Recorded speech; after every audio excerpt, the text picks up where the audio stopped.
The Sam and Rose Stein Institute for Research on Aging is committed to advancing lifelong health and well-being through research, professional training, patient care, and community service. As a nonprofit organization at the University of California, San Diego School of Medicine, our research and educational outreach activities are made possible by the generosity of private donors. It is our vision that successful aging will be an achievable goal for everyone. To learn more, please visit our website at aging.ucsd.edu.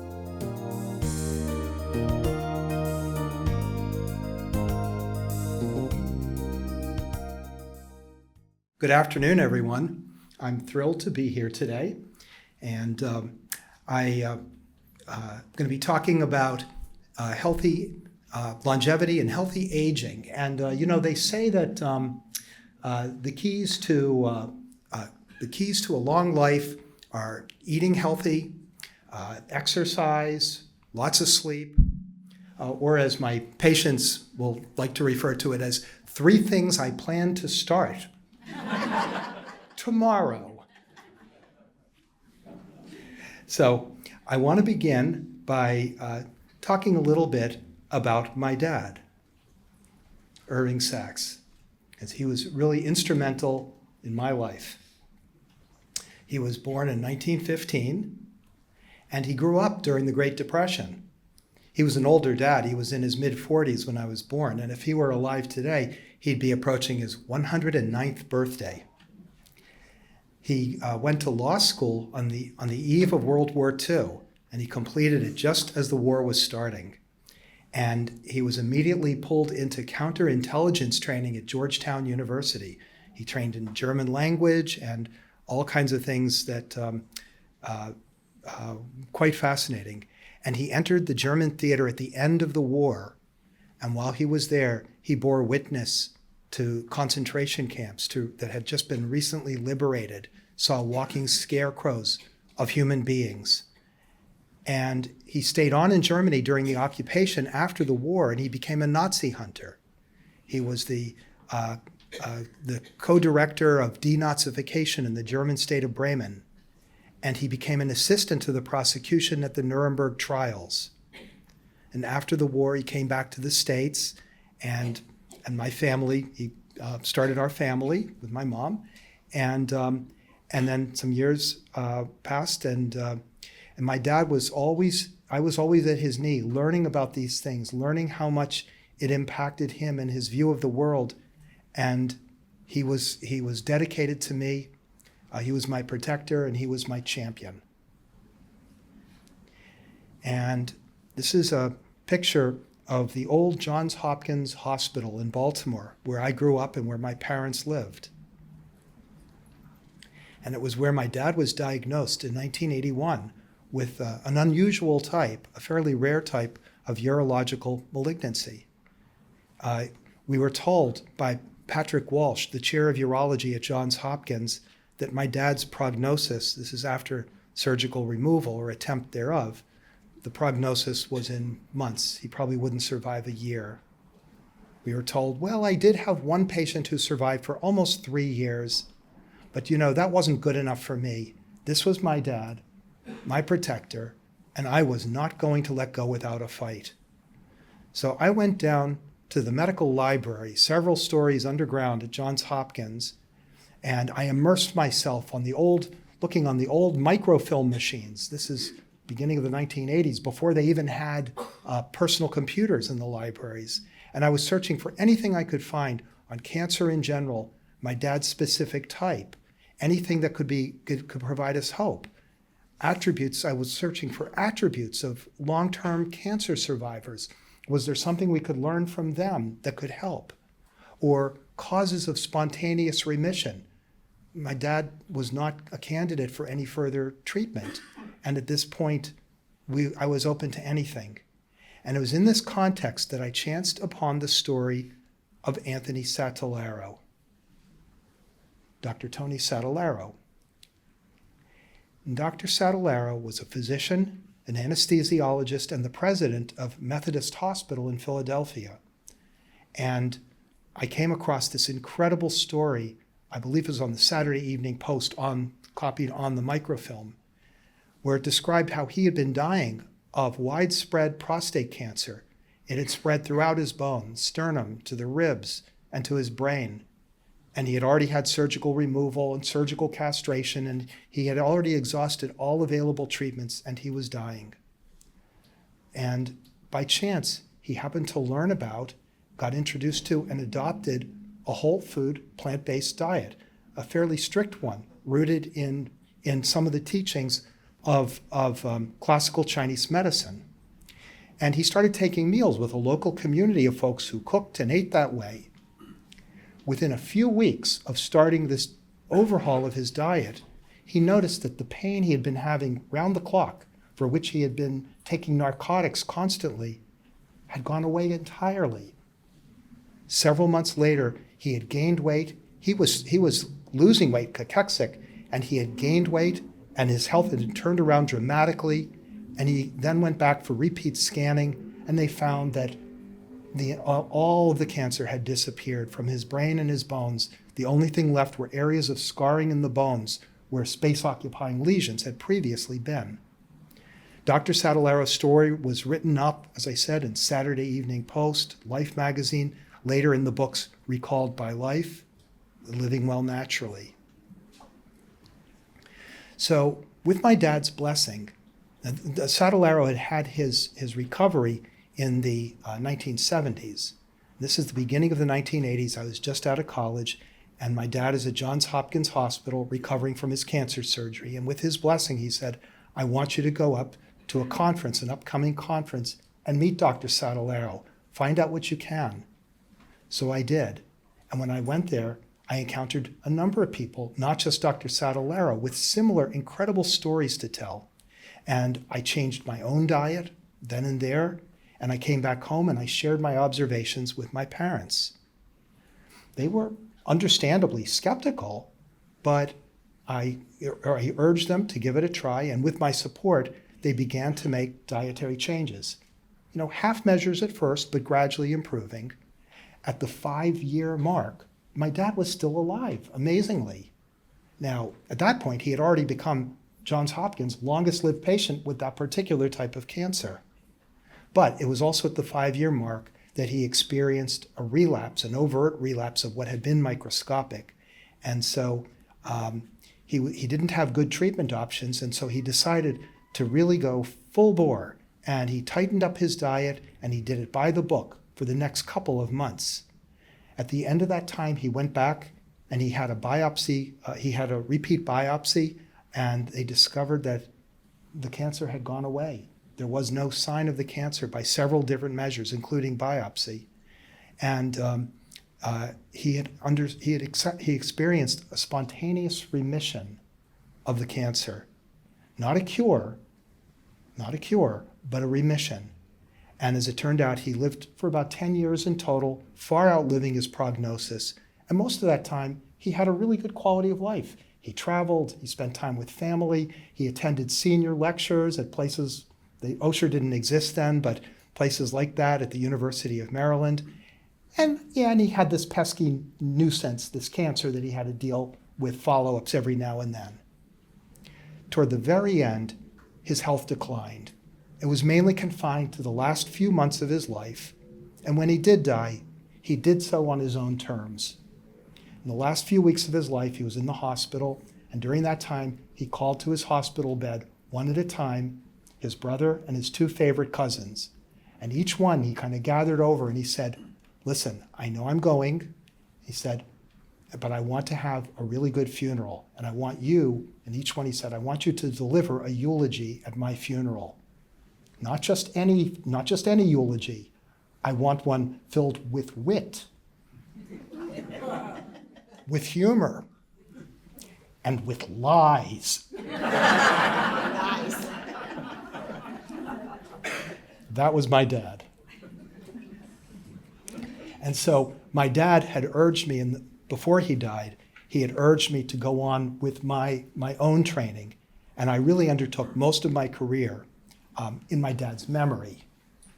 my training early in nutrition science, then in public health, epidemiology and epidemiologic research, and later in medicine. And in that process, I studied the leading causes of death, and the literature in particular, the literature on two of the leading causes of death, heart disease and cancer. And I conducted my own research, several different studies on diet and cancers of the pancreas, breast, and prostate. I also, in the process, learned about the wisdom of the ancients, those who lived before the modern era of biomedicine, but who had great understanding of health and its determinants. And I studied a good bit also about the science of aging. So this chart shows us, as you can see, those two green sections at the front. The darker one is heart disease, the lighter one is cancer, and that's more than half of all deaths are those two diseases. So let's take a little deeper dive, in particular at diet. Heart disease is thought to be very much a nutritional disease. Other lifestyle factors also contribute. And the antidote in some ways I see as a whole food plant-based diet, one high in unprocessed foods that is wholesome and doesn't mean it has to be vegetarian or strict vegan, but is based in plant food and wholeness. And this type of diet has been shown to improve lipid profiles, to optimize blood pressure, and one of the best markers we have of diabetes, type 2 diabetes, A1C, to decrease inflammation, to enhance the functioning of the endothelial cells that line our blood vessels, and to decrease the overall risk of heart disease. Adoption of this type of diet has been shown to help arrest or reverse existing coronary artery disease. Within a few weeks to a few months, to increase cardiac perfusion, to decrease the risk of heart attacks, MIs, and other coronary events, and to serve as a low-cost alternative to coronary bypass and reperfusion like stents. This is an example, it comes from the practice of Dr. Caldwell Esselstyn, a surgeon from the Cleveland Clinic. It's one of his patients who we put on a very intensive whole food plant-based dietary approach. The side of the slide to the left shows the LAD, the left anterior descending, the most prominent blood vessel feeding the most important part of the heart. And when people have a heart attack in that blood vessel, it's often referred to as the widowmaker. And you can see, it's obvious that the patient had a very stenotic, very closed up LAD with poor blood flow when he met Dr. Esselstyn. And after 32 months of intensive dietary change, the vessel had returned to almost complete normal patency. And there are a number of other cases like this who have had these kinds of results and randomized clinical trials by Dean Ornish that show the reversibility of heart disease. Not 100%, but it's contingent on how dedicated people are to their practice. You've probably never seen this guy, but many years ago, he had bypass for heart disease, and the bypass grafts were starting to fail, and he knew he didn't have good alternatives. And so he turned to Dr. Esselstyn and Dr. Ornish and completely overhauled his diet. And he's alive, and as I understand, relatively well to this day. And I think it made a huge difference for him and for others. Now, up until the time of my dad's experience, I had the idea that most diseases, especially cancer, just got zapped on us out of the blue by just poor luck, the damage from like a bolt out of the blue to our DNA. And yet, after my dad's experience, when I looked at this, I realized, no, there's huge, inexplicable differences in different types of cancer. Here's a chart that shows us the differences between China, Sweden, and the United States. And you see the rate of invasive prostate cancer in the United States, at the time this was done, was over 100 times higher than in China. And in rural China, that's still the case. Most of the large cities in China have westernized their diet, and their heart disease has gone up, or their prostate cancer has gone up. But at this time, when this was done, it was a dramatic difference. And not explained by PSA testing, because these data were from before PSA screening tests and not explained by age differences. They're age adjusted. Something is different between these populations. So based on that and the experience with Dr. Sadolaro, I undertook 2 different studies. One when I was in residency at UMass, and the other here in my early days at UCSD. And these data in this graph show the experience of patients in the second study, the one at UCSD.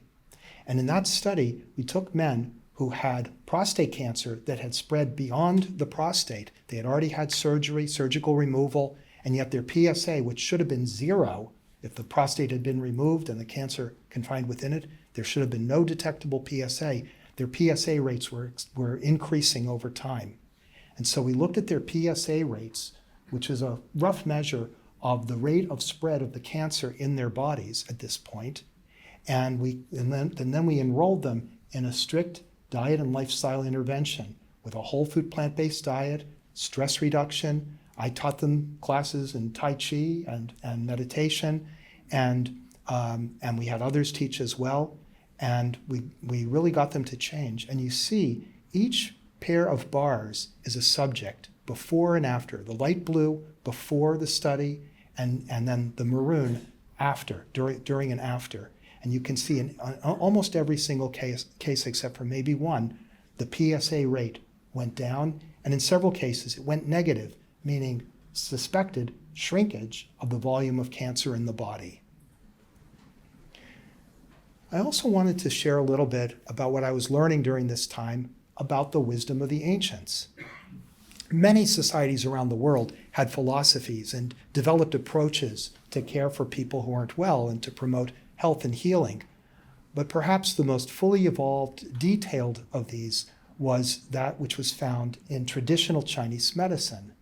Many principles, many of the core principles of traditional Chinese medicine, some would say classical Chinese medicine, are outlined in the treatise called The Yellow Emperor's Classic of Medicine. And in this book was written over 2,000 years ago during the Han Dynasty, and it was a foundation, a font of information for traditional Chinese medicine, the practice to this day. It consists of a series of dialogues between the Yellow Emperor and his personal physician, where they discuss all attributes of health and healing. And one core principle that I've taken from that is that health can be seen, as expressed in that book, as a constantly changing state of balance, a dynamic state of balance. And it's between a person and the outer environment. As the outer environment changes, we change inside to stay well. We don't get thrown off balance. And it's also a balance that's achieved between all the different parts of our body, our mind, our emotions, our spirit.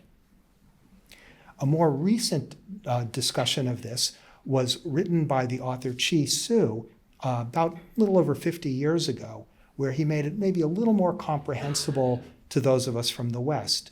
And he described ancient Taoist dietary and health practices, again, to promote health and long life. Chang Ming means long life. Longevity, he said, isn't complicated. And he said, don't be fooled by silver bullets, the latest and greatest, supplement or device or whatever. He said, long life and good health is the result of living in harmony with nature, in accord, in balance with the seasons. And it's a dynamic state of balance between the ever-changing and opposing energies of yin and yang. So again, Chang Ming emphasized eating simple, unprocessed, mostly plant-based foods, engaging in mindful, moderate exercise, movement, aiming to achieve a balance between work and stress, fostering inner tranquility, protecting and cultivating the qi, the life energy, and the spirit. We turn now to modern science, what it tells us about aging. Well, many diseases have been linked with aging, heart disease, cancer, and so forth. Aging has effects, as I'm sure we all know, appreciate, on many different systems in the body. On the musculoskeletal system, decrease in the density and the mass and volume of bone, increased brittleness, increased risk of fracture, decreased muscle strength, size, tone, increased tendency to fatigue, and decreased tolerance for exercise, stiffer, less flexible joints, loss of cartilage, more stooped posture, loss of height as the spine shortens.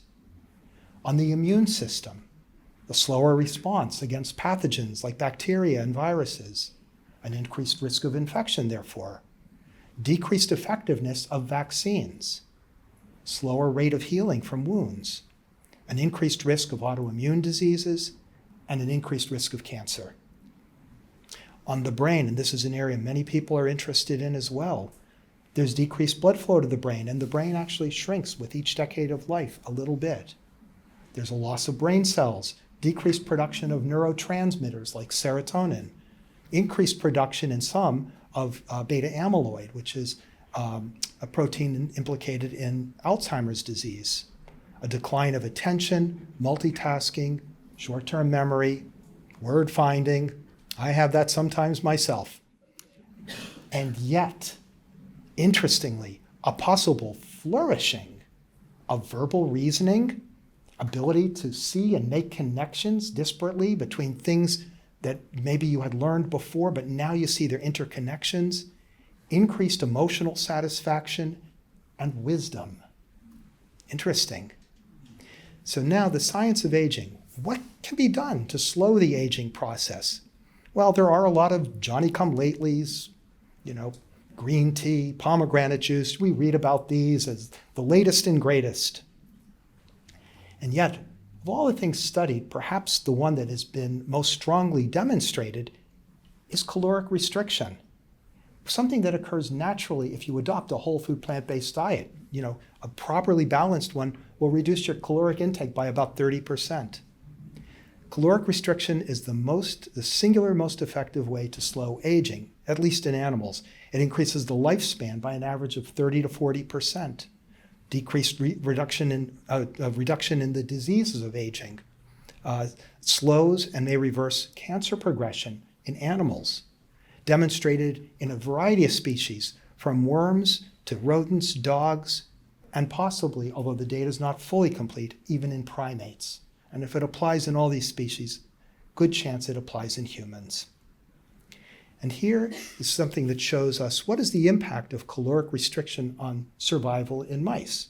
And you can see that with a small amount of restriction of calories, 10%, survival goes up by significant, modest, but significant percentage. With more profound caloric reduction, quite an increase. Something that if applied to humans, perhaps could add decades to our lives. So other evidence-based recommendations scientifically, healthy diet, exercise. We need a balance of aerobic, weight-bearing, balance, flexibility, and so forth. Avoiding smoking. These are obvious. Limiting alcohol, getting enough sleep, reducing stress, keeping the mind active. Everybody here today, good work. Fostering social connection.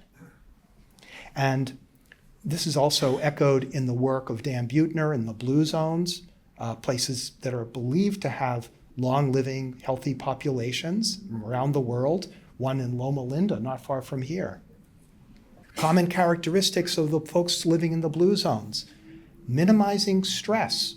They don't even think about, doing stress reduction. It's just how they live. They have calm, easy lives. They don't think about exercise per se as much as just moving regularly as part of daily life. They don't think about joining a support group. They have a clear sense of purpose already in their families and their connections. And their diet, they don't spend a lot of time dwelling on it, but they mostly eat a plant-based diet. So some of my takeaways, the emerging keys to health and longevity. Our genes are not our destiny. Many people have a fatalistic attitude and think that, it runs in my family, or there's nothing I can do. I disagree. Now, Western medicine has reduced many of the causes of premature death, perinatal mortality, childbirth, infection, trauma. Most people today die from chronic diseases, heart disease, cancer, stroke, and so forth. And yet, most chronic diseases are the long-term result of what we eat and how we live. And they're largely preventable. Okay, now, that's easy to say if I was in my teens or my 20s, and I had made the changes back then. But what if you're already older? Well, I would say it's not too late to make a difference. A healthy diet and lifestyle, even if you adopt it later in life, even if you adopt it after the onset of a disease like the men who had prostate cancer in my study, it may help to prevent, to slow, arrest, or reverse many diseases. I would also point out that many of us have one or another predisposition to develop some condition later in life. And these predispositions may have to do with, genetic inheritance, something we were exposed to prior, earlier physical or emotional trauma. We all accumulate these dings, these issues as we go through life. But while they may make us more susceptible, they don't often guarantee that we will have full-blown disease just because you have a susceptibility. There needs to be a cofactor. That predisposition can be likened to a seed, but the water still needs to be poured on it to grow a disease. And that water, I would submit, comes in the form of a poor diet and an unhealthy lifestyle. And sometimes, if we deprive the disease, even after it started to grow, of additional water, it'll stop growing and it may even dry up. So the potential for healing, I would think, exists even at a late stage. It's not a guarantee, but there's nothing to lose. Now, another important key to health and longevity, I think, is to think about health span rather than lifespan. I'm sure it's no mystery that longevity is a multi-billion-dollar industry, and it tends to feed on the fears of people of getting disease or of not living as long as they imagined. But instead of fixating on diseases or how long we'll live, I think that our focus should be on living healthfully and happily. Some years ago, in 1987, a pair of gerontologists, Rowe and Kahn, coined the term health span, and they proposed that we should aim to maintain wellness for as long as possible and as close to the end of life as possible.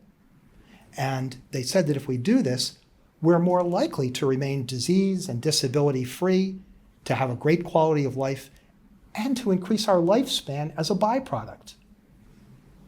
One of our final goals, and I kind of learned this a bit from my dad and others, one of our final goals should be to compress morbidity. We're all going to die of something eventually. Maybe it will be a natural death, but most people have something. But our hope is that that disease only occupies a very short time and toward the very end of life, and that we live well and healthfully up until the last possible moment. And when our time comes, the goal is to experience a peaceful death on our own terms. Now, one last thing I wanted to share, and that is what constitutes a healthy diet? Because that's a really key, important cornerstone, I think, of healthful aging, and something that I've been immersed in my work. I think a healthy diet has 5 core principles, call them the 5 pillars of a healthy diet. It should be based on whole, not refined or processed food. It should be mostly plant-based. Again, doesn't require being a strict vegan or vegetarian, but most of our diet is plant food. It should be locally grown. It should be in season. And now, these aren't perfect things. Sometimes it's hard to find locally sourced things, but as much as possible. And it should be balanced, not just nutritionally balanced, but also aesthetically balanced. A variety of colors and tastes and textures and cooking methods that are involved in our food. Also, we want our primary food groups, plant-based, to emphasize these: whole intact kernel, whole grains and vegetables. Grains have been much maligned because they're confused with gluten, which they don't necessarily connect with. Some do, but many don't. Or because they're confused with white flour products. Whole grains are the opposite end of the spectrum, and they're quite nourishing. Vegetables, a wide variety with an emphasis on dark green and leafy green vegetables, which are excellent for heart health and cancer. Beans and legumes, fruit, seeds, nuts. Secondary food groups, healthy animal foods. So if you're eating food of animal origin, aim for cold water, wild, small fish, for pasture-raised poultry, and so forth, not for commercial feedlot, things that are pumped with hormones or things that will get into us. We also want to have certain primordial foods, things like seaweed and mushrooms. These have all kinds. Seaweed, for example, contains every mineral required by the human body because it's bathing in ocean water, and we evolved out of the ocean, and our biochemistry links to the mineral balance of the oceans. So seaweed is a wonderful food for that purpose. We want to have fermented foods, not so much probiotic supplements, but probiotic foods that are going to give us a diverse array of microbes to help diversify our gut microbiome, to inoculate it with these things. And the other plant foods provide the vermished, the nourishment for microbes, and this is the way to grow a healthy, diverse microbiome. We want to also have green and herbal teas, and so you may be putting this all together and saying, well, okay, brilliant, cold porridge and stale bread again. But actually, it doesn't have to be this way. A whole food plant-based cuisine is diverse and beautiful, appealing to the eyes, to the palate, very satisfying. And here are just a few examples of things that we teach and teach how to cook in some of our cooking classes. Congee, which is an ancient porridge made of slow-cooked intact kernel grain. I have congee every morning for breakfast. Kidney bean stew. Curried vegetable medley. A side of a seaweed wakame salad. How about a berry cashew cheesecake without the moo in it? And one of my favorites, greens a la Caldwell, dedicated to Caldwell Esselstyn, the surgeon from the Cleveland Clinic I mentioned, because he emphasizes every day his heart disease patients having servings of dark leafy greens, lightly cooked. We teach a lot of these things in our program. This is a shameless plug in our program in integrative nutrition through UCSD Extension. That's my colleague Lorraine McElhern. She and I co-run this program. If anybody's interested, for more info, here's some of our contact info for the Centers for Integrative Health, for the Krupp Center for Integrative Research, named after Dick Krupp, who endowed us with a major gift, Ms. Leslie Sebastian, who's actually here today, and yours truly. Anyway, thank you very much. Appreciate your attention.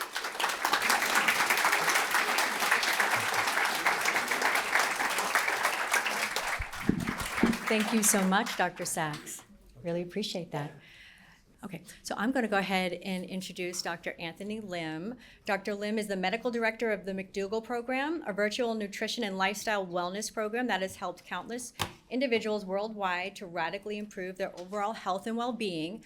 And a little fun fact about Dr. Lim is that his talk with us last year on the benefits of a plant-based diet was one of the most viewed programs on UCTV last year, with a combined total of almost 500,000 views worldwide. So he is a local celebrity. Good afternoon, everyone. It's a real privilege and blessing to be here. I'm very excited to work with Dr. Saxe. A friend made this saying told me this saying the other day, and it really applies. He said, "You're like a brother from another mother."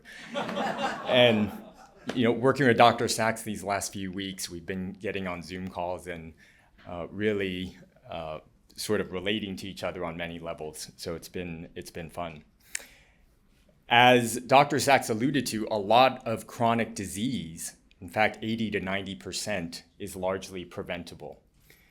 And yet, we still have chronic disease rampant in our society, in our nation, in our world. So clearly there is a gap. And I'm now in my 10th year as medical director of the McDougall Program. We run, ever since COVID, we run online programs that are 12 days in length for people from around the world to translate knowledge like Dr. Saxe just presented, into meaningful action. And I use the word translating knowledge into transformation because transformation to me implies something that's longer term. It's not just a short-term result that then people relapse. It's deeper than that. But here's the issue, is that in my 10th year now, this is what I've come to appreciate as the challenge of behavioral change. Anyone know who this is? Sisyphus, right? In Greek mythology, Sisyphus, for his arrogance and his crimes, he was damned by the gods to an eternal fate of rolling this large boulder up a hill, up a mountain. Just when he thinks he's reaching success and has finally made some headway, down the boulder rolls, and he's starting back at ground zero and has a sense of futility. And so I've had a lot of patients who have had these great epiphanies, these great breakthroughs. Yes, I want to do it. Yes, I'm going to start exercising. Yes, I'm going to change the way I'm eating. And they make some initial positive changes, but then, like Sisyphus, they have this experience of the boulder rolling back down the hill, and they feel like, sometimes they don't even feel like they're starting from ground zero. They feel like they've gone even further back. They're higher than the weight that they first started at when they made the dietary effort. And it's really gotten me fascinated about behavioral change. Now, many of you have areas that are not difficult to change, that you do sort of autopilot without thinking, that may be difficult for others. And this is the case for me. Movement is not difficult for me. This is a snapshot of my Fitbit that my brother recently purchased. Jonathan, he's here in the audience, he got for me. And this shows my activity. It's 1 week old. I got it from, this is my activity from last week. So 44 miles, 89,000 steps. My sleep could use some work. And 446 zone minutes. The picture on the left is a picture of me from 3 weeks ago, 3 to 4 weeks ago. There was a 6-mile trail run race. And the day before, I thought, oh, that sounds really fun. I've been getting into trail running. Let's go ahead and sign up. So you tell me to go run 6, 10, 12 miles, I'm there. It's autopilot. It's sort of built into my routine, my schedule. It comes easy. Similarly, a whole food plant-based diet, this is the crux of the McDougall diet and what we have been addressing chronic illnesses like heart disease and diabetes and high blood pressure and obesity for decades. In fact, today is the last day of a 12-day program that we're currently running. So after today's talk, I'm actually going to be getting on Zoom with 40 participants from all around the world, mostly US, but we have a few from UK, we have someone from Argentina, and they have had just miraculous results, even just over these 12 days, eating a whole food plant-based diet, just like Dr. Saxe described. This is routine for me. Going to a grocery store and buying my items to last me through the week, cooking up huge pots of bean soup, making large salads for lunch. This is an example of how to eat out when you're eating a whole food plant-based diet. Oftentimes we'll order a plate of steamed greens or a baked potato. But here's the thing. On the outside, people will look at me and say, oh, so behavioral change looks easy for you. You're eating well, you're at a healthy weight, you're super active. But what really intrigues me is this definition of health that I find so aspirational. And it's from the World Health Organization Constitution. And it says health is a state of complete, and I underline that word complete physical, mental, and social well-being, and not merely the absence of disease or infirmity. Because so often people can come into any sort of intervention program and be focused on, oh, I want to get on fewer medications, or I want to get down to this target weight. And they're focused on concrete little things like that, and they're missing the big picture of this invitation to health as a state of complete physical, mental, and social well-being. And so when I look at health in that aspirational sense, then I think of all aspects of my life, everything that I can think of. And there are more. These are just a few that, I see in my own life and I see in the lives of my patients. So certainly nutrition and how we eat, physical activity, and are we moving our body on a daily basis? And as Dr. Saxe said, are we incorporating resistance training? Are we incorporating cardiovascular? Are we making sure that we're flexible? Stress reduction is a huge one, because I think that in our very busy, tech-saturated world, it is so easy for us to get distracted and to be out of the present. We're in the past, we're in the future, we're everywhere but the present. And so stress reduction and having healthy coping skills is a major lifestyle intervention that is worthwhile. In fact, one of the lectures I give at the McDougall program is on emotional eating, because it is absolutely one of our patients' most common ways of coping with stress and adversity in their life. The influence of our environment and our surroundings, right? Whether it's clutter, whether it's inviting, whether it's conducive to you getting good work done, meaningful connection with friends and family. One of the challenges in our distracted culture is that lack of connection. We saw this especially come out, of course, during COVID. A sense of purpose and meaning. Dr. Saxe referred to the blue zones.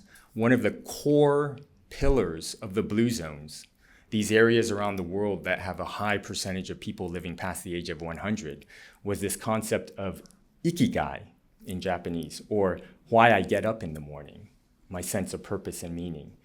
And what Dan Buettner, the journalist and writer of the book, The Blue Zones, found is that those centenarians shared one critical thing in common, is they all had a deep sense of purpose. Spirituality, out of the 263 centenarians that Dan Buettner interviewed, 259 of them had some sense of something outside of themselves. And I know for me, I'm Christian, that's my spiritual background. I know for me that is absolutely central in my own life. Avoidance of unhealthy behaviors, the obvious ones that people think of are smoking, alcohol, drug use. But I get people to think beyond that. I tell them to think about what's their relationship with their phone like, social media. What's their relationship with work like? Again, Dr. Saxe mentioned this rhythm of work and rest, right? In Christian tradition, we have this notion of work and Sabbath, right? And oftentimes we're out of that rhythm. So you can take any good thing, and if the relationship becomes distorted, that can become an unhealthy behavior. And then last, sleep, and just that importance of restoration. There's so many studies on the importance of sleep to our physical health, our metabolic health. And so I invite patients at the start of the program to look at health much more than just their weight, and much more than just being off medications. And when I look at my own life this way, then yes, I may be eating healthy and I may be exercising, but there are my Sisyphean struggles. This is one of my Sisyphean struggles. I took this picture yesterday. This is just to the left of where I spend all my time. It's at home in my study. This is my nerve center for seeing patients on Zoom. My whole practice is virtual right now. And I just put it all to the side. And you can't really appreciate, but there's a box under the desk. That's because I can't stack anymore on the table next to me. And then what you also don't see is if I look diagonally to my right in my study, there's more boxes. I wish I could tell you that this is just due to some stressful period I'm in, but this has been my life. I have so many project organization efforts, it is mind-boggling. And that's not the only one. This was taken at 12:05 p.m. today, just over an hour ago. It was like deja vu. See, I had the honor of speaking at last year's talk as well for UCSD Stein. And I was working on slides in the car on the way to the lecture I was giving. And I made a resolution, like, let me not repeat that experience. Let me learn from it. And yet here I am at 12:05 with my parents driving us over here. So I relate to Sisyphus, and the quote that really captures it for me is from the Bible. As I mentioned, I'm Christian, and this quote, let me set the context, is from Paul, who is one of the most important figures in Christianity. He's arguably written 13 books of the Bible. And this comes from the mouth of Paul. For I do not understand my own actions. For I do not do what I want, but I do the very thing I hate. Wretched man that I am, who will deliver me from this body of death? Thanks be to God through Jesus Christ our Lord. Romans 7:15, 24, and 25. This is the predicament. And so I empathize and I relate on a deep level with my patients, with my fellow human being.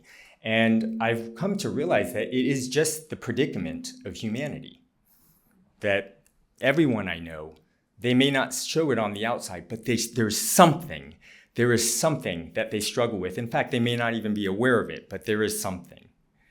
So what do we do with that? Well, I have over the years presented at a talk on behavioral change.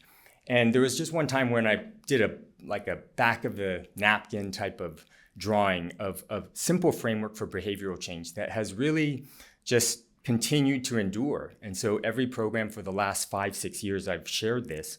And that's what I wanted to share with you today. And it was really based on timeless principles. There's not going to be anything new here, but I think people have just appreciated the simplicity of it and the applicability of it.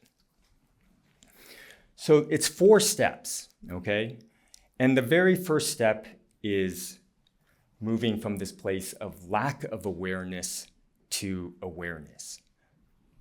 This is arguably the most important step of the entire behavioral change framework. If you think, many of you have heard of 12 steps, right? Alcoholics Anonymous. What's the very first step? Admit that you have a problem. We admitted we were powerless over alcohol, that our lives had become unmanageable. Just think for a moment about the power of that statement. My most difficult patients are the ones who do not see that the problem is theirs. The problem's out there. The problem's my spouse. The problem's my kids who want to eat this.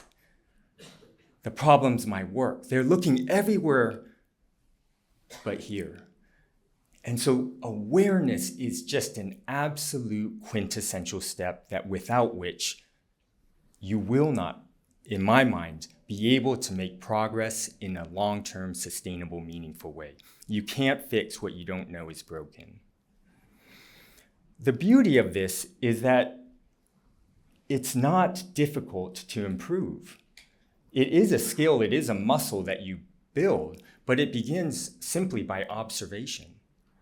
I have patients literally just observe the course of their day and notice those times that they feel tight, those times that they feel constricted, those times that they feel tension, and notice what's going on.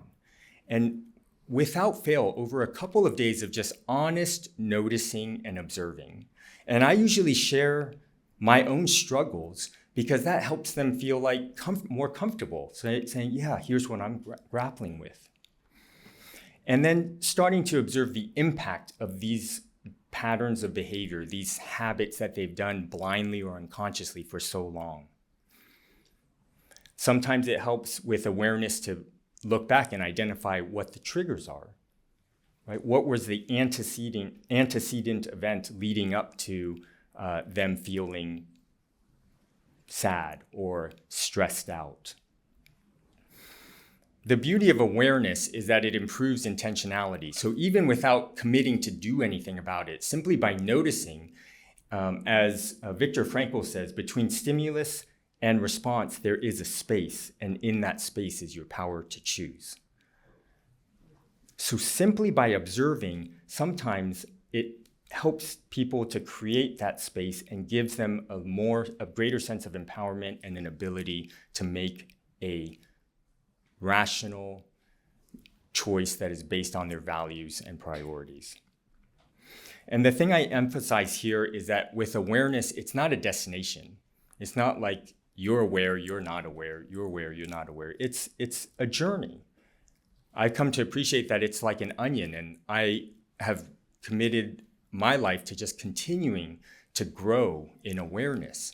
Every day I'm seeing things that I wasn't aware of before that I'm now becoming increasingly aware of. And a huge teacher for that, by the way, is nature. You go out in nature, and instead of just kind of being distracted in your thoughts, you start to notice things. You'll see things that you haven't seen before. Yesterday, I saw a falcon. I've seen more falcons and hawks in the last year, and I don't think they're increasing in prevalence in my area. It's that now I'm pausing. If I hear a flutter of the wings or I hear a bird call, I stop and I pause and I just look instead of just walking by, and I'm seeing more. So that's the first step, awareness.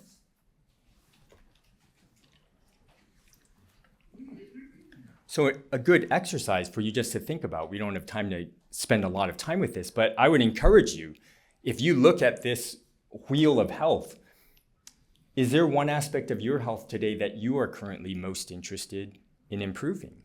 That is an aspect of awareness, because people come into our program thinking, oh, I've got to get off this medication, or oh, I've got to change the way I eat. They leave realizing, I need to work on my work situation, or I need to deal with certain stressful circumstances within the home that I haven't been thinking about, and I haven't even been connecting with the way that I've been eating. So think about it for a moment, and just to yourself, imagine if there's one aspect of your health that you are currently most interested in improving. As you grow in your awareness of the various aspects of your health, and maybe those areas that are causing you the most consternation or the most stress, usually one or two rises up to that level where, okay, this is what I want to be working on. This is the one that I want to do something about. And so the word I use to capture that is intention, right? It's not quite in the realm of taking action yet, but it's bubbling to the surface. It is that factor that bridges the gap between a desire to do something and actually taking action. And here, specificity is really helpful. There's a big difference I've found between patients who say, I want to start exercising more, versus those who actually put some specifics behind it, such as, I commit for the next 3 weeks to exercise for a minimum of 20 minutes a day. There's a saying that some attribute to Einstein. The definition of insanity is doing the same thing again and again and expecting a different outcome. And yet that's oftentimes what we do, right? We engage in the same thing and again without thinking. So I do encourage people, when it comes to intention, to incorporate past lessons. They've most likely had many attempts at dietary change, many attempts at incorporating physical movement that have failed. The only problem is that they haven't necessarily incorporated the lessons from those failed attempts. And so they just try and repeat the same thing. And it's like insanity. And then the last thing with intention is it's so important to connect with your why. Because what I've realized is in the moments of temptation, whether it's attempting food or whether it's sitting on the couch when you know you want to be exercising, the bottom line is that we are of two minds. There's the short-term gratification that wants what it wants and it wants it now. And then there's this longer term of, wow, what would be better for me? And so the more that people can be deeply connected to their values and priorities that they're after, their why, for giving, because you will, this is why I tell patients, you will lose something in this process. There's something that has you continue to eat unhealthy foods, or there's something that has you continue to sit on the couch when you know you want to be exercising, or there's something that has me having my study in a state of disorganization when I know I would be happier. So I need to count the costs. I need to be very aware of what it is that has me continuing to do that, and then connect with my deeper why. Because that deeper why is what can help guide your behavior in that moment of decision to a healthier level. And so if we took this exercise one step further, if you could identify a single baby step, and notice I use the word baby step, right? Because a lot of times in our impatience, we want the outcome and we want it now, right? But I try to help patients to have more realistic goals and take one tangible step that they can build momentum off of. So if you could identify a single baby step you could make in this area, either starting a new routine or breaking an old one, what would it be? Step 3, remember 4 steps, is taking action. Because a lot of us stay in the land of good intentions and never getting, as Dr. Saxe said, right? Tomorrow. We'll start eating healthier, we'll start exercising, we'll start sleeping better tomorrow. And then tomorrow becomes tomorrow again. And we just keep pushing it off. And so I like this phrase, getting on things on the court, right? Getting it on the court versus being in the stands as a spectator, just watching things and thinking about things and criticizing and judging. It's much different than getting on the court and playing the game. With the beauty of action is this concept of neuroplasticity. Donald Hebb, a Canadian neuropsychologist in 1949, is famous for this phrase, neurons that fire together, wire together. Right? Neurons that fire together, wire together. That can both work against you and for you. Right? Because what that means is that old habits of ours that may not be our healthiest, those neural networks are really well formed. Right? Those neurons have been firing together for a long time. Stressed out, eat something really sweet or salty that can give me some momentary relief. That is a really well-established neural network that many patients have. And so the first time that you're trying to establish a new neural network, it's going to feel like laying down new tracks if you've ever gone cross-country skiing, right? You can either follow the well-worn tracks or you can lay down new ones. It's always harder to lay down the new ones. But the idea is that each time you go down those cross-country tracks, it's getting that much more well-formed. And it's the same thing with our neurons. And that's the good news. So when you're taking action, you are helping to form those synaptic connections in a way that no amount of thinking, contemplating, meditating, writing about can ever do. And that leads to results. And results leads to a sense of momentum, a sense of confidence that builds this positive feedback loop. And I've really come to appreciate that there is no substitute for experiential learning. If you just start to notice, you will notice how much you hear others and yourself talk about doing something sometime, someday. There's no substitute for just getting it on the court, doing it, learning from it, failing, correcting, revising, amending, and doing it again. And that brings us to the last one, reflection. This is step 4. And in a way, this is another aspect of awareness. It's just on the retrospective end. So whether it's 1 day, 1 hour, 1 week, 2 weeks, whatever time cycle you're looking at, you can always incorporate a piece of reflection on the back end of action. I mean, trust me, after this talk today, as I was finalizing my slides in the car at 12:05 p.m., I need to do reflection after to say, okay, how do I get it so that I can finish my slides the night before and be done with it and enjoy the piece that comes the day of the presentation? But the reflection piece is what gives me comfort. The reflection piece is what tells me like, okay, there's something to learn out of this. And it's changing, quote, failure into this concept of a learning opportunity. How can I grow from this? That is one of the most difficult concepts for my patients to get because we are so outcomes focused, right? But if instead they can start to see, okay, what can I learn from this? Then that can be an incredible learning opportunity. And then the last concept with reflection is there's practice and then there's intentional practice. And I like this word practice because I want patients to just get comfortable with whatever skills they're trying to build, whether it's in the realm of eating or exercise, is they don't have to get it perfect, they're just practicing. So intentional practice, though, is where you're really being thoughtful about it, you're creating a plan, you're reflecting upon it, it's aligned with your values. It's not just doing the same thing again and again and expecting different results.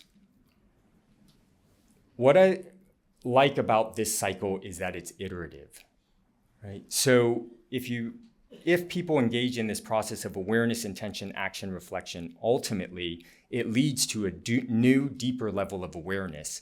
And from that place of deeper awareness, they can engage in a deeper intention, action, reflection, and so it repeats. And so I invite patients to do this in this endless loop that's not just about one and done, but is continuous. And the final piece of this is sort of a quality of being that I put at the center of this behavioral change framework, and that's self-compassion. Because there's a way of approaching behavioral change where, again, as I mentioned, when will I get to that weight? When will I get off these medications? When will my study be organized? When will I have my talk done prior to the night before, where one's sense of self is contingent upon achieving that outcome. And that puts a lot of pressure on people and gives them this sense of conditional acceptance.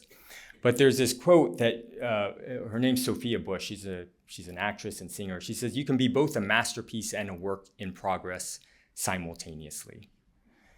And really sort of inviting patients to embrace that concept of both being a masterpiece as they are right now, this moment, without qualification, as well as an invitation to engage in this continuous loop of improvement, of growth, of falling, getting back up again, I think is a huge act of self-compassion that can actually make any change they experience far more sustainable, far more long-term, and far more aligned with their true deepest priorities and values. Thank you very much.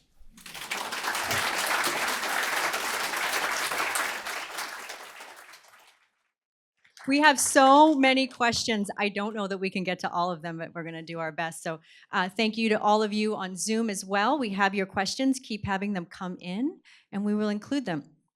So let's start with a pressing one, which is for Dr. Lim. What is in your water bottle? Somebody wants to know what is in that bottle.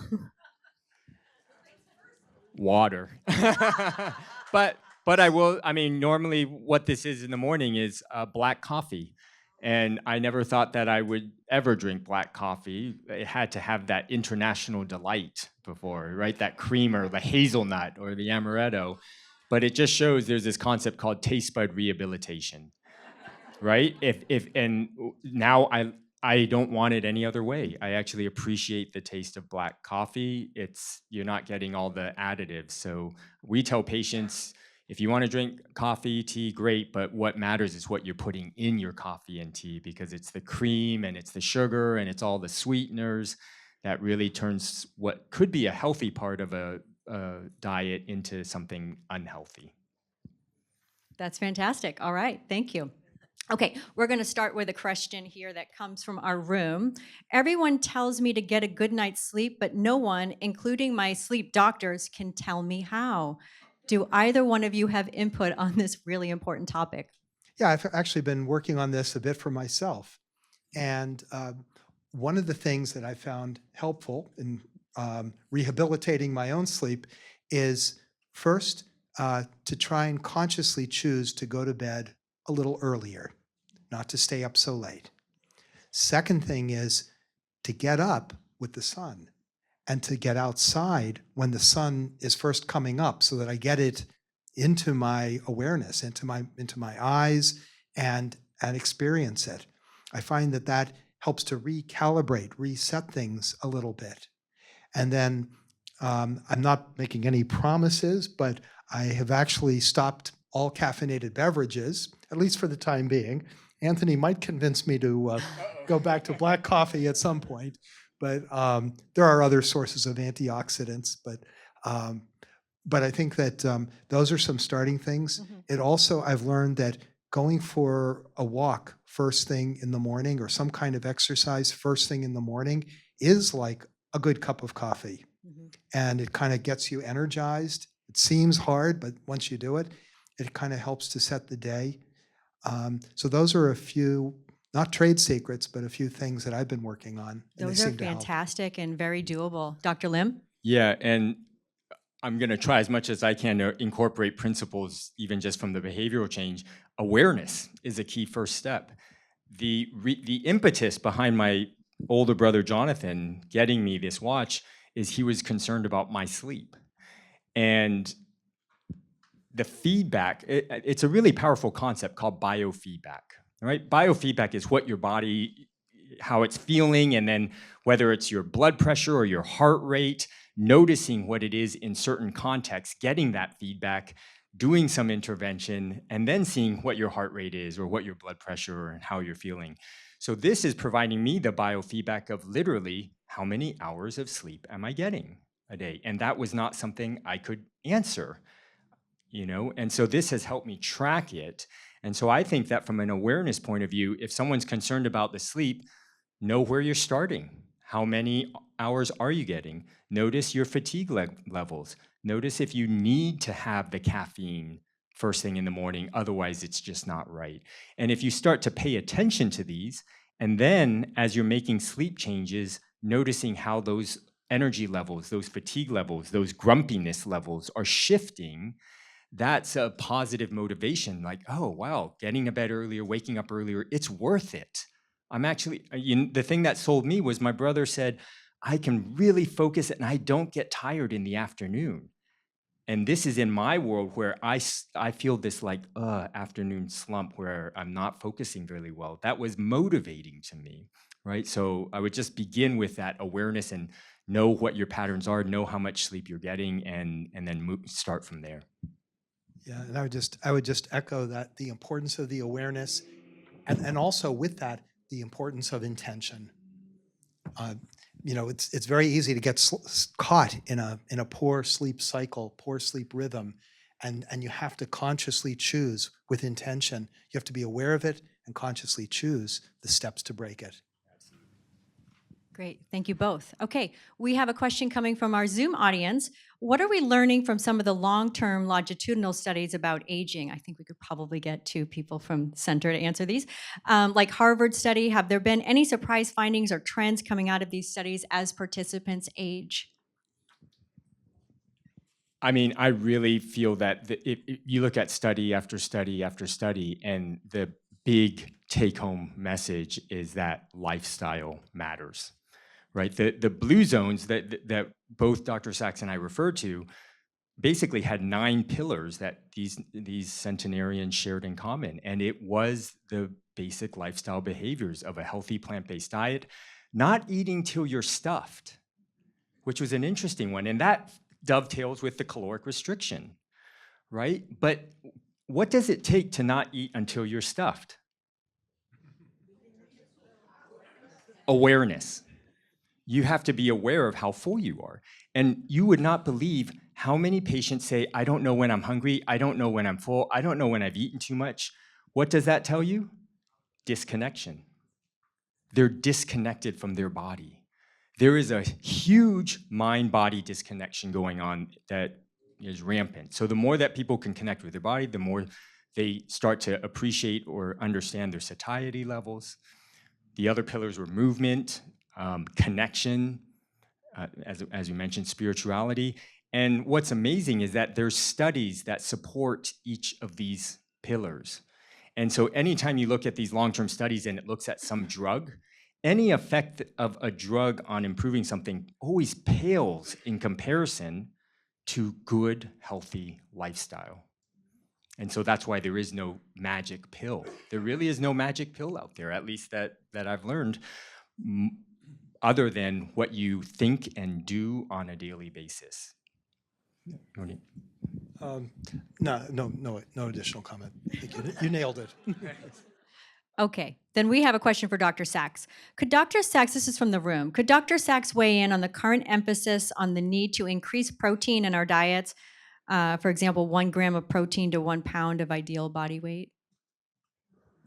I don't know that there's a magic formula, that certainly not one size fits all. I've seen estimates that that we get too much protein, and that it may be a driver of certain chronic conditions. It may be hard, actually create an acidic condition that gradually creates a negative calcium balance and draws from the bones. It may be for people who have some degree of renal failure, harder on the kidneys. And Colin Campbell has linked it in his work in the China study to the overall risk of cancer, too much protein. We also have to look at what is the source of the protein, whether it's more plant-based protein or animal-based. A lot of what may be attributed to protein may be other things that are contained in the foods that have the protein in them. And so it's a complex question, but I think that mostly our protein needs are perhaps overestimated. There are certain industries that are trying to convince us of that. On the other hand, it's complex, and there is possibility that older folks, people who are beginning to suffer from sarcopenia, who are losing muscle mass, may do well with an increased protein intake. So I think it can't be like one formula, one size fits all. It varies according to person, their needs, their life stage, the plant, the source, plant versus animal, and so forth of protein. Great. Anything from you, Dr. Lim? Just that in my 10th year now as medical director, we don't see protein deficiency on a healthy, well-balanced, whole food, plant-based way of eating that is based on fruits, vegetables, legumes, and whole grains, right? And I always think it's an interesting example. If I saw a silverback gorilla at the zoo, and what was it eating? Like tree branches, right? And so when you look at these just massive, muscular, gorgeous herbivores, they're eating grass and leaves. And we never wonder, where are they getting their protein from? But yet we spend countless hours awake. Oh, am I getting enough protein? So it's just, it's an interesting phenomenon. You just reminded me of Caldwell Esselstyn, the Cleveland Clinic surgeon's son, Rip Esselstyn, and Rip is a good adjective for him. He was a firefighter and a bodybuilder, and he was a strict vegan himself. He didn't even have, fish or anything in his diet of animal origin, and he estimated his own protein intake as on the low side. And I watched a video of him as he's climbing up the fire pole in the fire station, and he's chanting as he climbs one rung, then the next rung, "Real men eat plants. Real men eat plants." And I remember some years ago meeting a number of other vegan bodybuilders, and some of them may have been taking some form of a plant-based supplement, protein supplement, but many of them was just from food. And so we have to also question, what is the source of the protein? And I will say that if people are actively in a weight building phase, then they may have higher protein intake. So for example, my 17-year-old son, Joshua, he's going to the gym 5 out of 7 days a week. And so he wants to put on muscle. And so every morning I make him a shake. And I'm not, that you want to know the recipe, I take a block of tofu, put it in. I take a can of beans, black beans or cannelli beans or chickpeas, depending on the flavor of the day, throw that in. And then I throw in about 3 frozen bananas, spinach, broccoli, and then fill it with water or sometimes unsweetened almond milk and a bunch of like walnuts and almonds. And I blend that up and he drinks a big thing of this. So he's getting 40, 50 grams of protein, all plant-based in the morning.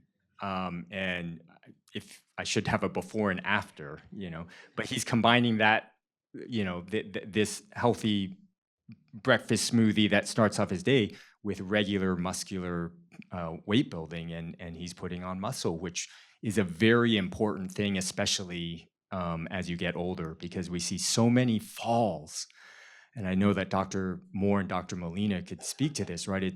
So many falls in elderly from frailty.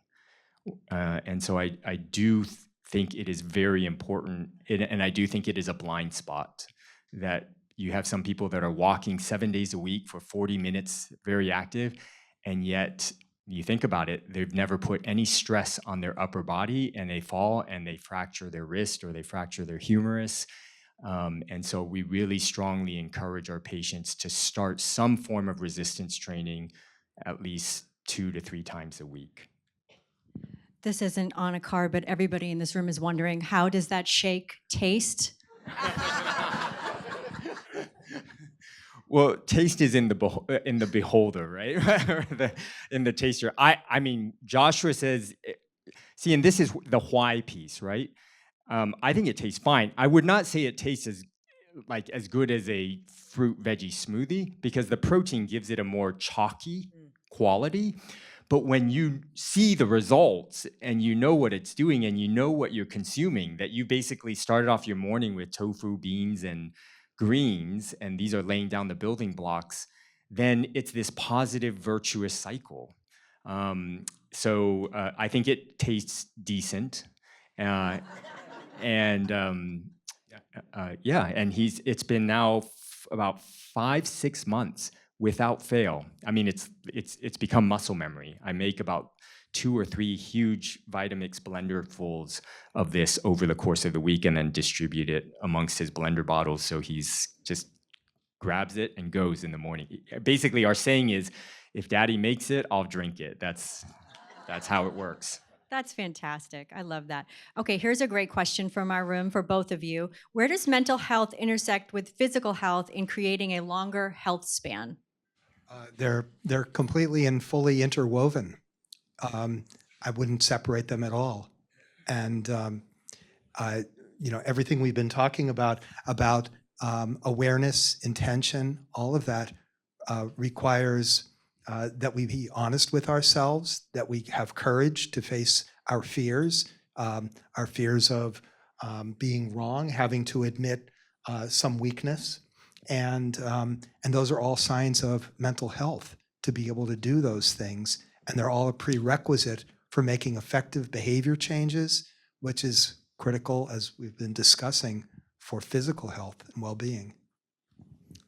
Yeah, I would just echo that. They're totally integrated. I mean, I see countless times my patients who are depressed and anxious or suffering from bipolar, who are making poor decisions around what they eat, how they move their body, their sleep patterns. And so it's absolutely affecting their physical health. And then similarly, I see many patients whose physical health is suffering, and then guess what toll it takes on their mental health, right? It brings it down. And then the beauty is that when it's this sort of, again, it can be a virtuous cycle. As their mental health improves, they're more motivated to go to the gym, more motivated to eat healthy.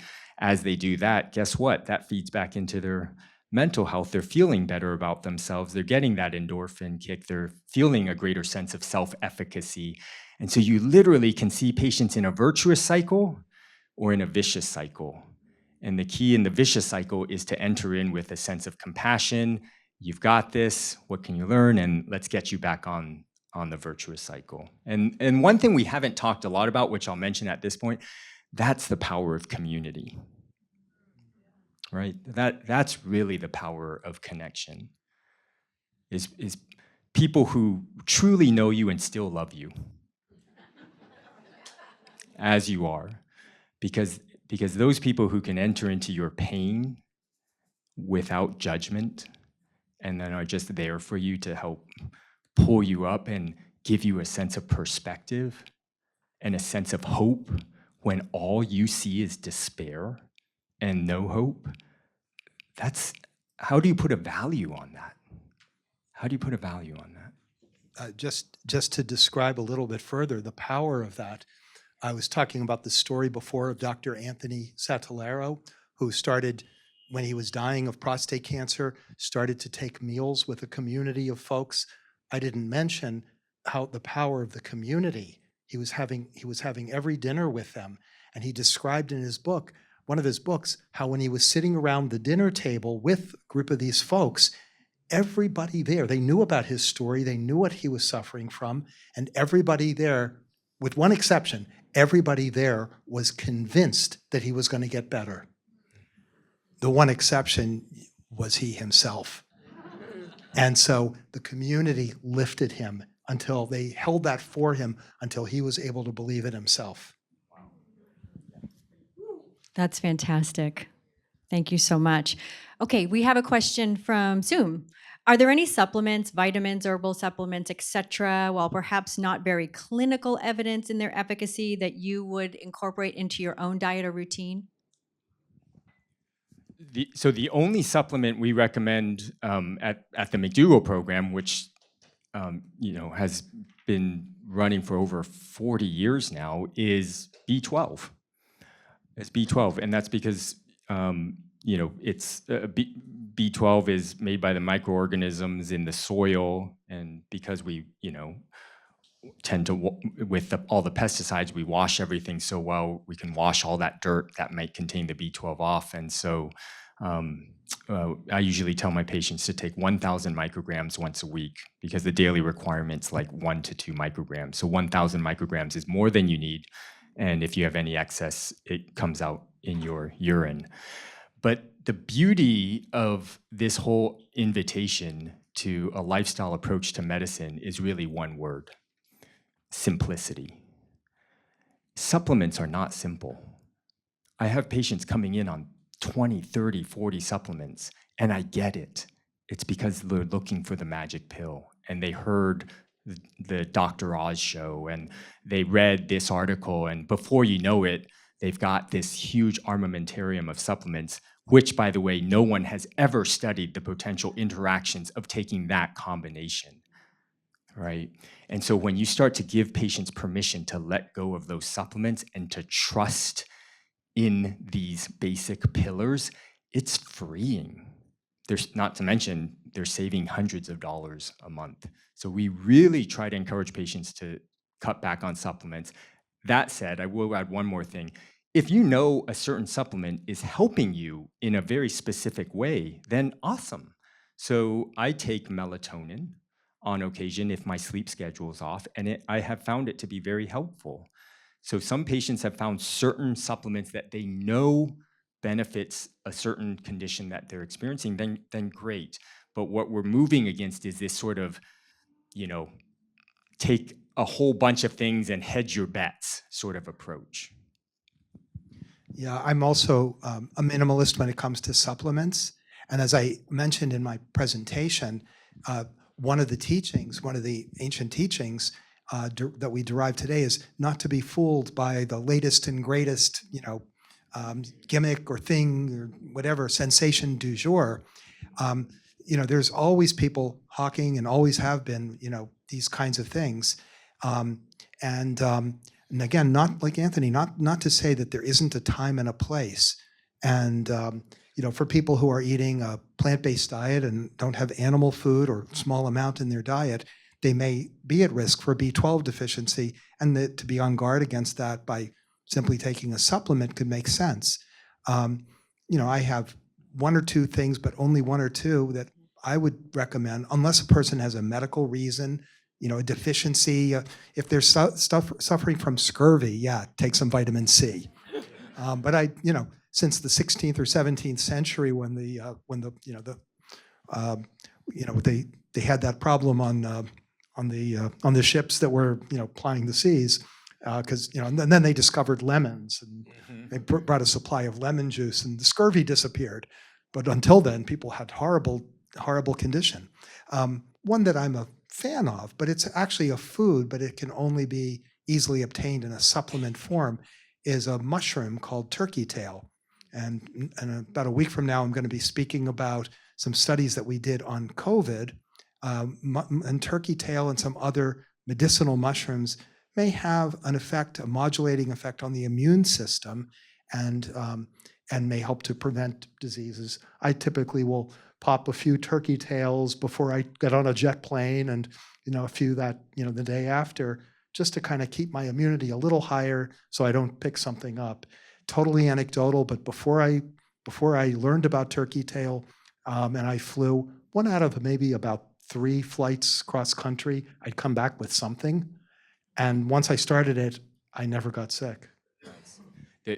I'll add one more thing, is that vitamin D was one of the supplements that you saw so many patients on, right? And there's so many doctors that recommended it. But about 2 years ago, in one of the top medical journals in the whole world, the New England Journal of Medicine, it basically came out and showed through a randomized control trial that vitamin D did not lead to any meaningful beneficial outcome, whether cardiovascular, whether cancer related, or whether the one that you would think most common, bone fracture related. Isn't that remarkable? Right? Not a single benefit. And the conclusion of New England Journal of Medicine is they recommended stop testing. Because even those who were quote, deficient in vitamin D, who were supplementing, it just made no meaningful difference. So, some patients still want to take it. And I was like, well, it didn't show harm either. It just didn't show benefit. And it's just yet another piece of evidence that your health is not going to come in a pill. So I thought that was a fascinating study. And New England Journal of Medicine, right? That's a very reputable journal. Now, that doesn't mean that the nutrient vitamin D from other sources, like from sunlight or from food, is a bad thing. And I tend to recommend to my patients, or have in the past, that they try and get a little bit of mid-afternoon, judicious mid-afternoon sun exposure when the ultraviolet B is the highest and they can naturally convert it in their body, or that they have foods that contain larger amounts. And but supplements not as a first resort.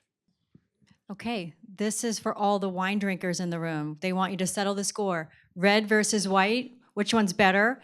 And how many ounces do you recommend a day? I bet you get this at every talk. It really depends on what you're pairing it with. Great answer.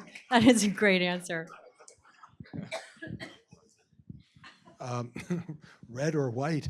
Look, I think that the red grapes and the red grape skin, source of resveratrol and other antioxidants, phytonutrients, may have some benefit. I don't know how much of that you need to have red wine per se, or wine in general, or alcohol in general.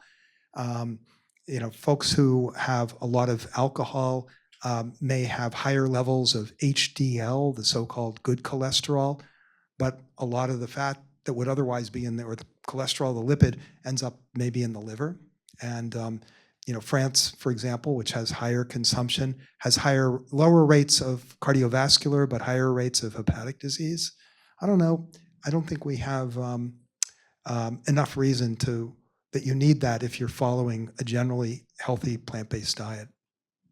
Yeah, and the word that I would go back to when it comes to alcohol is the word that one of my favorite words with regards to anything, and that's the word relationship.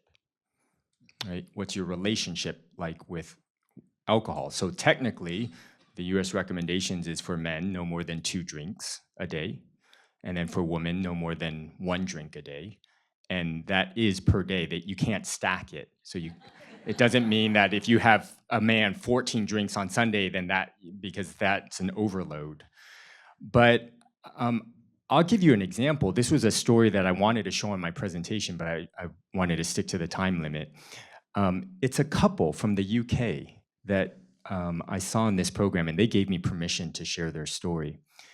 They came into the program intent on working on their blood pressure and weight, and they thought it was going to be in the food. And what I noticed on their paperwork, because I have this exhaustive questionnaire, is that they were drinking a fair amount of wine. And so I just asked them about it, and they said, oh, well, on certain days of the week, we like to basically share a bottle. Now, a bottle, just so you know, is basically 5 drinks worth. Okay, it's 5 drinks, 5 5-ounce glasses of wine. And they were doing that multiple times a week. And it was just they had just been doing it since COVID.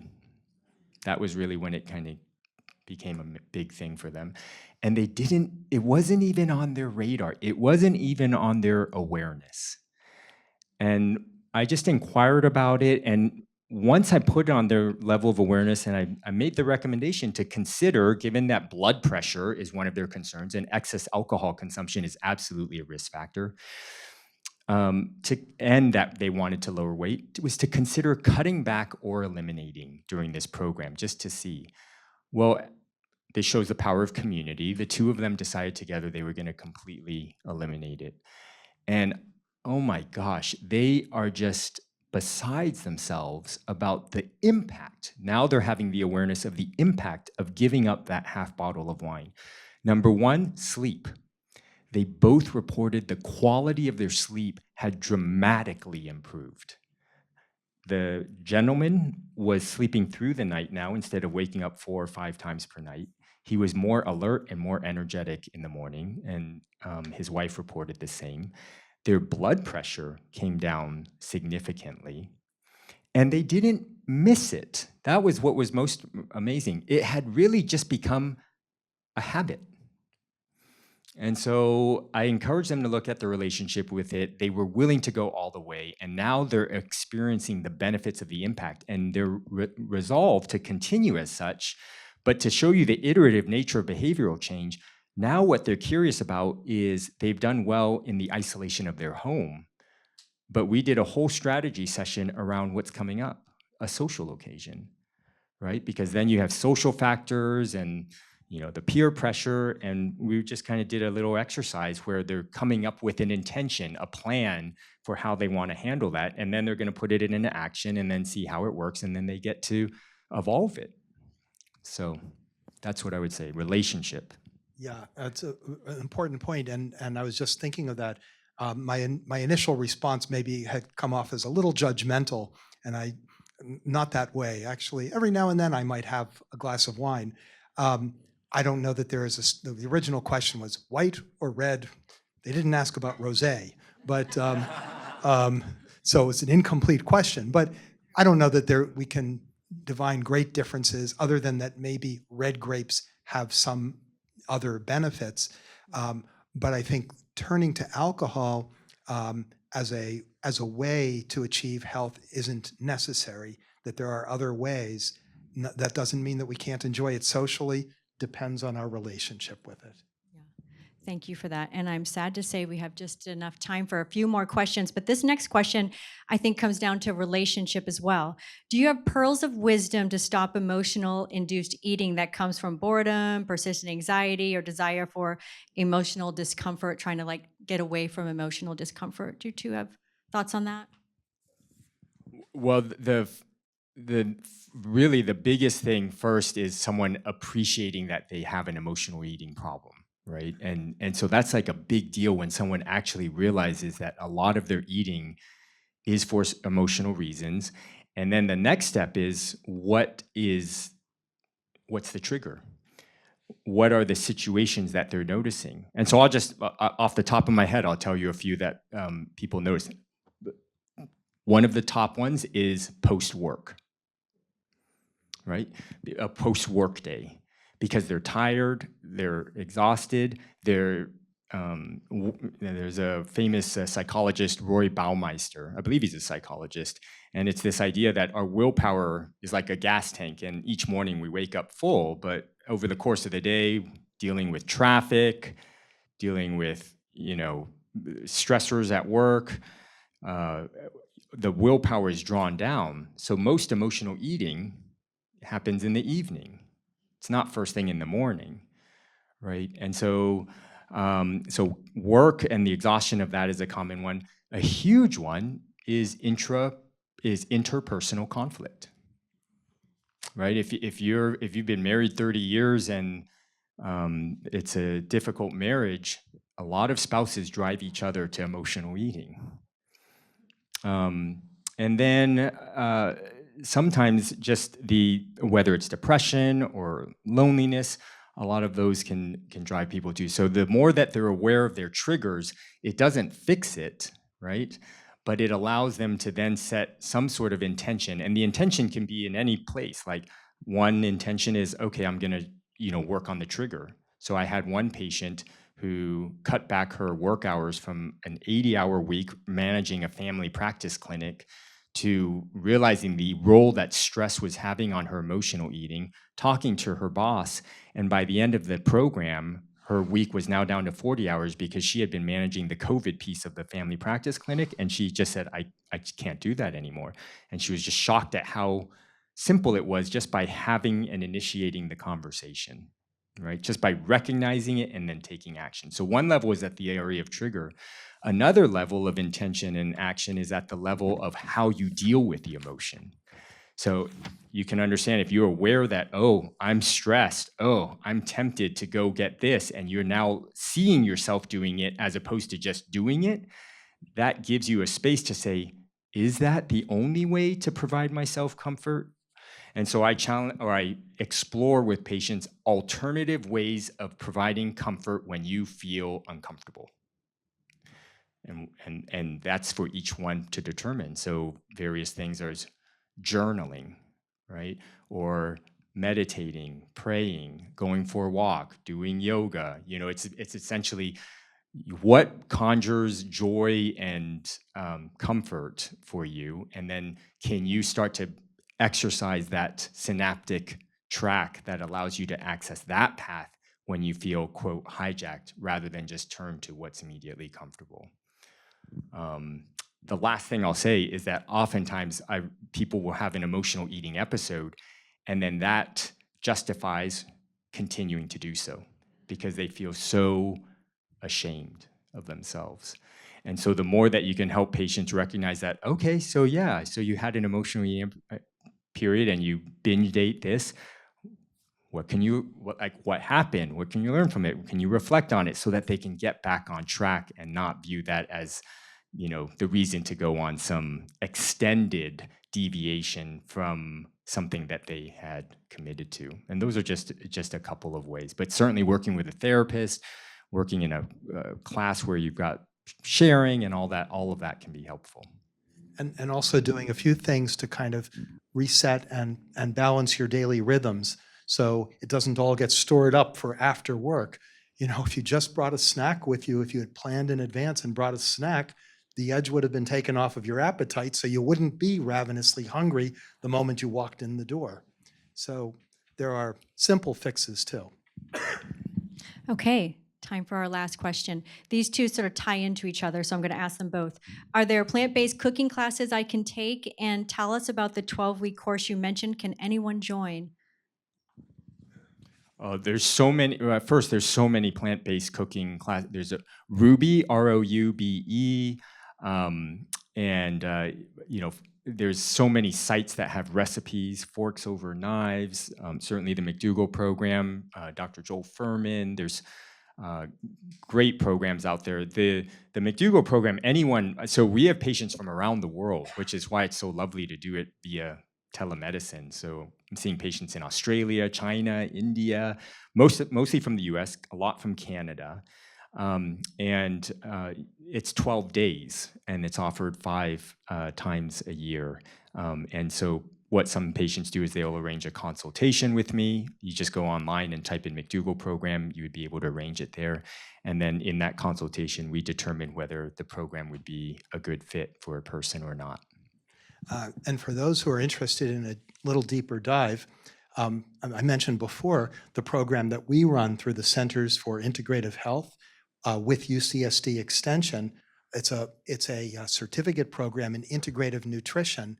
One doesn't have to take the entire program to take what is probably the signature of the whole program, which is an 8-week hands-on cooking class. Well, actually, since COVID, we've been doing it remotely. We used to be in a teaching kitchen, but it's an integrated class that teaches about how to use food as medicine, and it revolves around cooking classes, but it has many other experiential and didactic elements, and it's been a great hit, and again, the signature of that. So if anybody is interested, I think I had the contact info for more info.